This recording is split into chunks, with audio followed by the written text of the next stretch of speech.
Haška a jejich oceněný projekt má název Den otevřených srdcí a hned babičko, dědečku, přijďte do školky.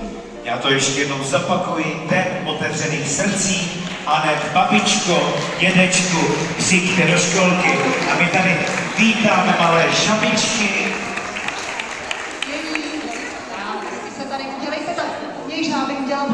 Jak se vám tady líbí? Líbí se jim tady pěkně, tak to máme radost. Hezky si tady udělejte místečko. Jak se máte? Dobře. Jak se vám tady líbí? Dobře. A jaká byla cesta? Dobrá. Dobrá. A umíte nějaký jiný slovo než dobrá? Ne. Výborně. Jak se máte vy, kluci? Dobře. Jak se vám vlastně daří? Dobře. A jak se těšíte na medaile? Výborně.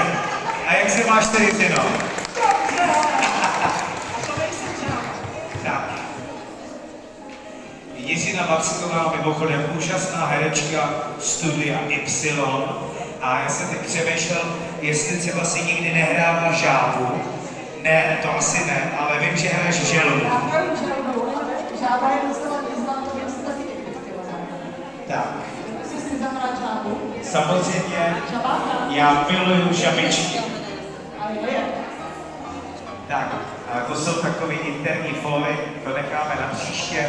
Teď necháme trošku prostoru našim úžasným předávajícím a také mladým mužům a ženám, které dostávají krásné medaile a úžasné ceny od našich partnerů. Ano, porota vybrala jejich projekt, den, který se jmenuje Den otevřených srdcí a nebo babičko, dědečku, do školky.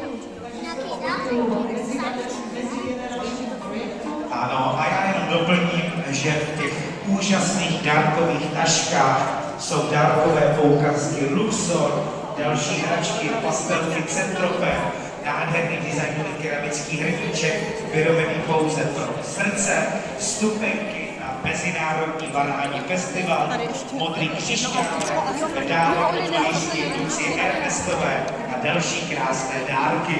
Mimochodem před vámi na stole leží pastelky a časopis AGE, to si samozřejmě můžete odnést domů. A hosté samozřejmě také srdíčka už mají, doufáme, na krku.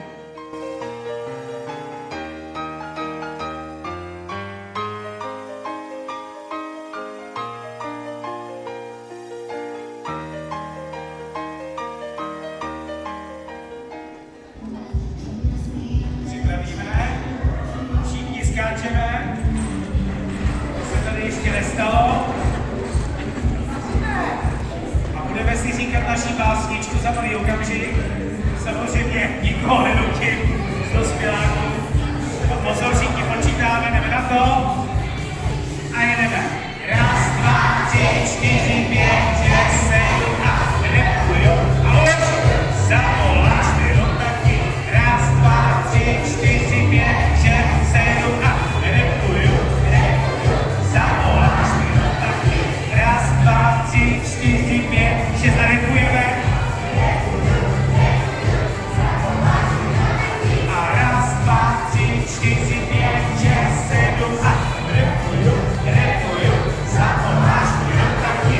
Nikoho neslyším, musíte nahlas. 5, 6, 7 a repuju.